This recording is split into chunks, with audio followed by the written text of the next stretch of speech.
Hello bachcho, let's read this question. Question says that change in gene frequency of a population means, इस question में हमसे पूछा गया है जीन फ्रिक्वेंसी में चेंज हो जाना, एक पॉपुलेशन में जीन फ्रिक्वेंसी का चेंज हो जाना, इसका मतलब क्या होगा। तो ऑप्शन ए हमें अलग अलग दे रखे हैं। ऑप्शन ए में दे रखा है evolution is in progress. Option B Hardy Weinberg equilibrium is not achieved. Option C there may be a selection, migration or mutation. Option D all of the above. इस क्वेश्चन के according की concept होगा कि concept for this question is Hardy Weinberg principle. Hardy-Weinberg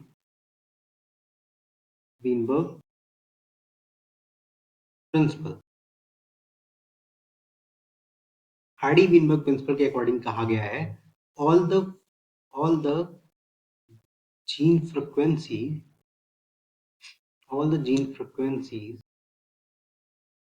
in a gene pool of a population remains constant,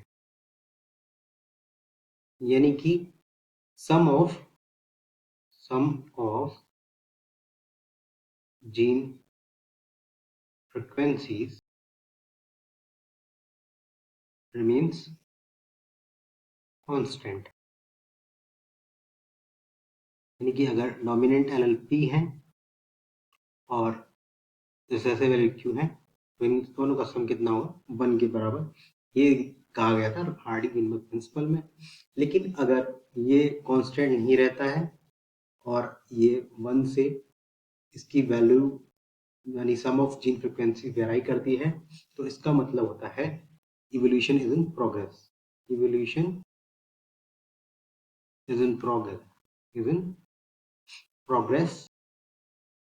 ये कब होगा जब p plus q is not equal to 1।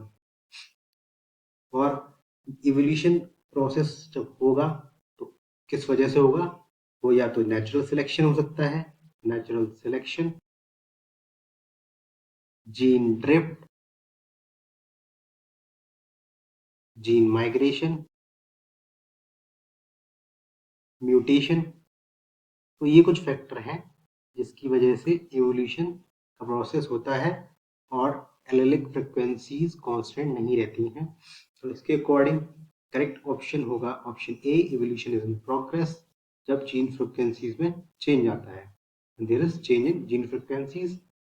Option B में कहा गया है Hardy Weinberg equilibrium is not achieved, तो Hardy Weinberg equilibrium achieve नहीं हो पाता, यानी कि जीन फ्रिक्वेंसीज कांस्टेंट नहीं रहती हैं।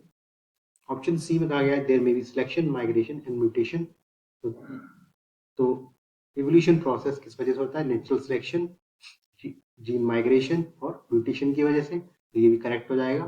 तो ऑप्शन हम मार्क करेंगे, करेक्ट ऑप्शन मार्क करेंगे option D all of the above. This is the overall explanation for this question.